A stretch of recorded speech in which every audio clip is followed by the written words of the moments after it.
అందరికీ నమస్కారం. నేను మీ కొట్టే కావ్య. ఈరోజు మనతో ఉన్నారు జనసేన పార్టీ నేత లక్ష్మీకాంత్ గారు. సార్ నమస్కారం అండి. నమస్తే సార్. మనం చూస్తూ ఉన్నాము, జగన్ గారు నెలకొకసారి వచ్చేసి బెంగళూరు ప్యాలెస్ నుండి వచ్చి ఇక్కడ మీటింగ్లు పెడుతూ ఉన్నారు, ప్రెస్ మీట్లు. సో దాంట్లో చాలా కీలకమైన వ్యాఖ్యలు చేశారు. ఒకనొక మాటలో చెప్పాలంటే సినిమాలు రాజకీయాలు ఒకేలా అన్నట్లు ఆయన స్పందించిన తీరైతే ఉంది. దాన్ని మీరు ఎలా సమర్థిస్తారు? జగన్మోహన్ రెడ్డి గారికి 151 నుంచి 11 పడిపోయినా కానీ ఆయన తీరు మారట్ల. ఈ తీరు మారకపోతే తీరం దాటిని తెప్పలాగా ఇంకా మిగిలిపోతారని ఆయనకు అర్థం కావట్ల విషయం.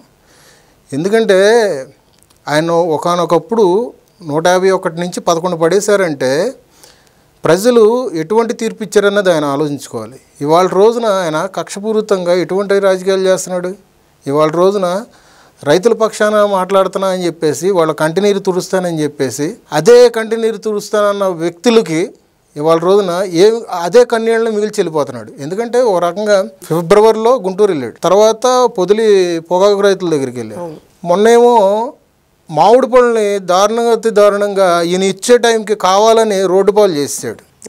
ఇట్లాంటివన్నీ చూసుకుంటా ఉండంటే ఇవాళ రోజున ఇంకో విషయం ఏంటంటే కూటమి ప్రభుత్వం మీద నెల్లూరు జిల్లాలో ఇండస్ట్రియల్ కంపెనీ గురించి వాళ్ళ పత్రికలేమో ఇండస్ట్రియల్ మీద కుట్ర అని చెప్పేసి ప్రభుత్వాన్ని రుద్దుతూ ఉంటారు. అవును, కరేడు ప్రాంత ప్రజల్లో ఇప్పుడు ఈ వాదన వస్తుంది బాగా. కానీ ఇక్కడ జరిగేది ఏంటంటే జగన్మోహన్ రెడ్డి ఒక 20 మంది రైతుల్ని మీడియా ముఖంగా మళ్ళీ చూపించి మీకు మద్దతు తెలుపుతానంటాడు.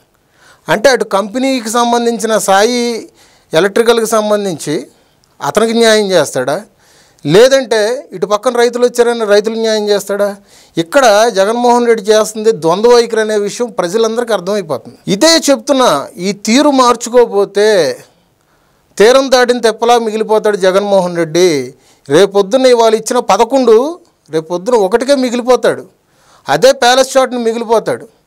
అదే బెంగళూరు ప్యాలెస్, విజయవాడ, తాడేపల్లి తిరగడం తప్పించి ఈ జగన్మోహన్ రెడ్డి గారు పార్టీలో విధి విధానాలు ఉండవు. కార్యకర్త స్థాయి దగ్గర నుంచి పార్టీకి స్టాండ్ తీసుకునే వ్యక్తులు లేరు. ఎందుకంటే ఇవాళ రోజున ఏ నాయకుడైనా కానీ ప్రెస్ మీట్ పెడితే జనం మధ్య ఒకసారి వచ్చి మాట్లాడమనండి. కానీ వాళ్ళంతా చాలా బలంగా చెప్తున్నారు కదా సార్. అంటే ఇంకొక 3 ఏళ్లలో మేము వస్తాము గవర్నమెంట్, అప్పుడు ప్రతి ఒక్కరికి రప్పా అని చెప్పని వాళ్ళు ఇప్పటి నుంచే చెప్తున్నారు కదా. మరి ఇంకో పక్క ఏమో పవన్ కళ్యాణ్ గారు మీరు ఎలా వస్తారో మేము చూస్తాము అని చెప్పని కూటమి నేతలు కూడా అంటున్నారు. ఎగ్జాక్ట్లీ. కూటమి నాయకులకి పవన్ కళ్యాణ్ గారికి కానీ చంద్రబాబు నాయుడు గారికి కానీ ఒక విజన్ ఉంది. రేపొద్దున్న ఇంకొక 15 సంవత్సరాలు ఈ కూటమిని ఎట్లా నిలబెట్టాలన్న ఆలోచన కూడా వాళ్ళకు ఉంది. కానీ జగన్మోహన్ రెడ్డికి రేపొద్దున గెలుస్తానన్న నమ్మకం ఉందా? లేదు. ఎందుకంటే ఇక్కడ ఏం చేశాడు గత ప్రభుత్వంలో అని ఆలోచించుకోండి. ఏమీ చేయలే. ఎందుకంటే గత ప్రభుత్వంలో చూసిన మరకలన్నీ చూసుకుంటే దళితుల మేనమావ అన్నాడు. అదే దళితుల్ని చంపేసి అదే దళితుల్ని బెదిరించినా కానీ ఎవరి మీద కూడా పార్టీలో కోసవెత్తు కూడా ఎటువంటి యాక్షన్ తీసుకోలేకపోయాడు. అదే జగన్మోహన్ రెడ్డి తాడేపల్లి ప్యాలెస్ నుంచి ప్రతి నియోజకవర్గంలో కూడా కొన్ని పార్కులు కానీ ఇవన్నీ కబ్జాలు చేసుకుని ఒక ప్యాలెస్ లాగా ఏర్పాటు చేసుకుని పార్టీ ఆఫీసులు పెట్టుకున్నాడు. అది ఇవాళ వరకు కూడా ఎవరికి తెలియదు. మా జిల్లాలోకి, మా కృష్ణా జిల్లాలోకి వచ్చి చూడండి, కనిపిస్తాయి. పాడుపడిపోయిన బిల్డింగులు కూడా ప్యాలెస్లా తయారు చేశాడు. రేపొద్దున ఎలక్షన్ తర్వాత రేపొద్దున మనమే ప్రభుత్వం వస్తుంది, దీన్ని పార్టీ ఆఫీసులాగా యూజ్ చేసుకుందాం అని. కానీ వాళ్ళ పప్పులు ఉడకల. అదేవిధంగా ఋషికొండని ఎట్లా గుండు కొట్టేశాడో తెలిసాడు. ప్రకృతి విపత్తు అనేది ఏ విధంగా చేశాడో తెలుసు. అదేవిధంగా మద్యపాన నిషేధం చేసిన తర్వాతే నేను మిమ్మల్ని వచ్చి ఓట్లు అడుగుతా అన్నాడు. అట్లాంటి వ్యక్తి ఎటువంటి చీప్ లిక్కర్ అమ్మాడనే విషయం మీకు తెలియదునేముంది. జే బ్రాండ్తో బాగా ఫేమస్ అయ్యారు. అది కూడా అతను గెలిచిన తర్వాత కరెక్ట్గా ఆ 1.5 వ్యవధిలో తీసుకొచ్చాడు మార్కెట్లోకి. మార్కెట్లో దాన్ని బెవరేజెస్ కంపెనీ వాళ్ళని బెదిరించి దాన్ని 17 రూపాయల నుంచి 25 రూపాయలకి దాన్ని తయారు చేసి స్పిరిట్లు కలిపేశారు అడ్డదిడ్డంగా. ప్లాస్టిక్ బాటిల్ తయారు చేయడం కూడా వాళ్ళకి సంబంధించిన వ్యక్తులే. మరి కూటమి గవర్నమెంట్లో కూడా మద్యం మాఫియా రెచ్చిపోతుందని చెప్పని, కూటమి మీద కూడా క్షేత్రస్థాయిలో ప్రజల్లో వ్యతిరేకత ఉందని చెప్పని వైసీపీ నేతలు అంటున్నారు. దాని మీద మీరు సమాధానం ఏంటి? ఇట్లాంటివన్నీ సొల్లు మాటలతో చెప్పొద్దానని చెప్పమ్మా.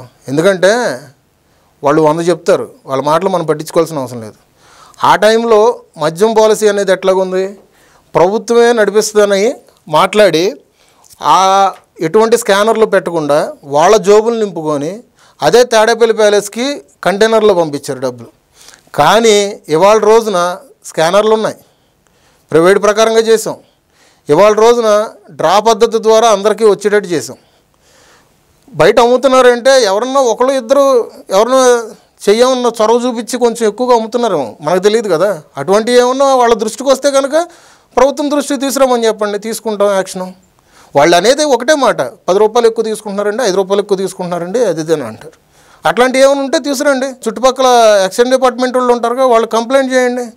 అవన్నీ చేతకాక కూటమి ప్రభుత్వం మీద రుద్దుదాం అనుకుంటే ఇట్లాంటి చిన్న చిన్న విషయాలు కూడా ఎట్లాగా అంటే వీళ్ళు చేసింది ఏంటంటే వీళ్ళని కప్పిపుచ్చుకోవడానికి చేసే తెలివితేటలు. 18,000 కోట్ల రూపాయలు అప్పనంగా ప్రభుత్వానికి కట్టకుండా వీళ్ళు తినేశారు. ఇవాళ రోజున కటకటాలు లెక్క పెడుతున్న వాళ్ళు కూడా జగన్మోహన్ రెడ్డికి తొత్తులుగా ఉన్న వ్యక్తులే. కానీ జగన్ గారు అంటున్నారు పోలీసులను సైతం కూడా ఇబ్బంది పెట్టేలాగా కూటమి చర్యలు ఉన్నాయి. పోలీసులు కూడా ఇబ్బంది పెట్టేలాగా అంటే డిఐజీ స్థాయి ఆఫీసర్లను కూడా ఇబ్బంది పెడుతున్నారని చెప్పని అంటున్నారు. మేము ఇబ్బంది పెడుతున్నామా లేకపోతే వాళ్ళు ఇబ్బంది పెడుతున్నారా? ఎవరు ఇబ్బంది పెడుతున్నారమ్మా? ఈ జగన్మోహన్ రెడ్డి గారికి తిడితే ఆ టైంలో వాళ్ళ అధికారంలో ఉన్నప్పుడు ఇష్టానుసారంగా న్యాయవాదులను తిట్టాడు, సుప్రీంకోర్టు జడ్జిలను తిట్టాడు, హైకోర్టు న్యాయవాదులను తిట్టాడు. అసలు సోషల్ మీడియా వాడుకొని అసలు వ్యక్తిగతంగా చాలా విమర్శలు చేశారు. దానికి ప్రతిఫలం ఏమైంది? జైలు పాలయ్యారు. ఎప్పుడైనా కానీ ఒక బాధ్యత గల పదవిలో ఉన్నప్పుడు, ఒక బాధ్యతాయుతంగా ఉన్నప్పుడు కొంచెం ఆచితూతో అడిగేయాలి. నీ కార్యకర్తలు ఏం తప్పు చేశారని వాళ్ళ జైలు పాలు చేసావు. ఇవాళ రోజున అదే రుద్దుడు మళ్ళీ ఇప్పుడు కూటమి ప్రభుత్వం మీద అంటున్నాడు. కూటమి ప్రభుత్వంలో వీళ్ళ పార్టీలో ఉన్న శుద్ధపూసలు ఎవరైతే ఉన్నారో, ఎవరో వంశీ అంట, నందిగాం సురేష్ అంట, చెవిరెడ్డి భాస్కర్ రెడ్డి అంట, మిథున్ రెడ్డి అంట, వీళ్ళంతా అంట పత్తిత్తులు అంట. వీళ్ళంతా ఏం చేయని అమాయకులు. మరి వీళ్ళని జైల్లో పెట్టారు కూటమి ప్రభుత్వం కక్షపూరితంగా అని చెప్పేసి నిన్న మీడియా సాక్షిగా చెప్తున్నాడు. సార్ మీరు గుడివాడకు చెందిన వాళ్ళని మా సమాచారం అనమాట. సో మరి ఇప్పుడు కూటమి గవర్నమెంట్ వచ్చాక మీ గుడివాడలో గత గవర్నమెంట్లో ఎలా ఉంది, ఇప్పుడు ఎలా ఉంది? అక్కడ ఈ మధ్య కూడా కొన్ని గొడవలు జరుగుతున్నట్లు మాకు సమాచారం ఉంది. వీటి మీద మీ అభిప్రాయం ఏంటి? గుడివాడలో చెప్పాలంటే 4 సార్లు ఎమ్మెల్యే మా గడ్డ అని చెప్పుకున్నాడే కానీ దేనికి పనిచేయలేదు మనిషి. వాస్తవానికి 4 సార్లు అయితే ప్రజలు ఆదరించారు. ఏ విధంగా ఆదరించాడంటే మాకేదో చేస్తాడు, మాకేదో పొడుస్తాడు అనుకున్నారు. కానీ ఎప్పుడు చూసినా అవతల ప్రతిపక్షాల మీద, అవతల పార్టీ వ్యక్తుల మీద వ్యక్తిగతంగా దూషణలు చేయడం, పిచ్చాపాటిగా బూతులు తిట్టడం. ఇవాళ గుడివాడ నియోజకవర్గం అంటే బూతులకు పెట్టింది పేరు అనే ఒక బ్రాండ్ తీసుకొచ్చాడు ఆ మనిషి.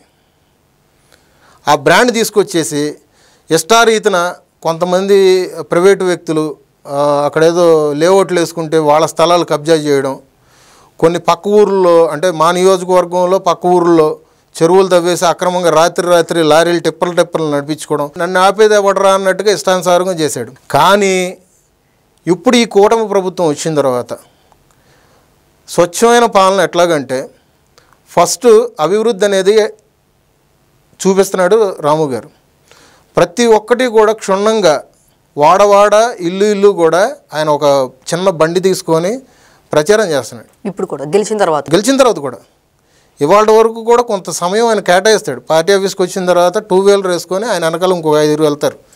ఆయన బండి మీద వెళ్తా అక్కడ ఏమైనా సమస్యలు ఉంటే ఆ లోకల్గా ఉన్న గవర్నమెంట్ ఆఫీసులో మాట్లాడడం, ఎవరికైనా సహాయ సహకారాలు కావాలన్నా కానీ వెనకాల ఉన్న వ్యక్తులకు చెప్పడం, మొత్తం అంతా చేస్తారు. ప్రజావేదిక అనేది ఒకటి ఏర్పాటు చేశారు. మొన్న నేను రీసెంట్గా గుడివాడ వెళ్ళినప్పుడు కూడా, అక్కడికి వెళ్ళినప్పుడు కూడా రీసెంట్గా ఆయన కలిసా, మాట్లాడా.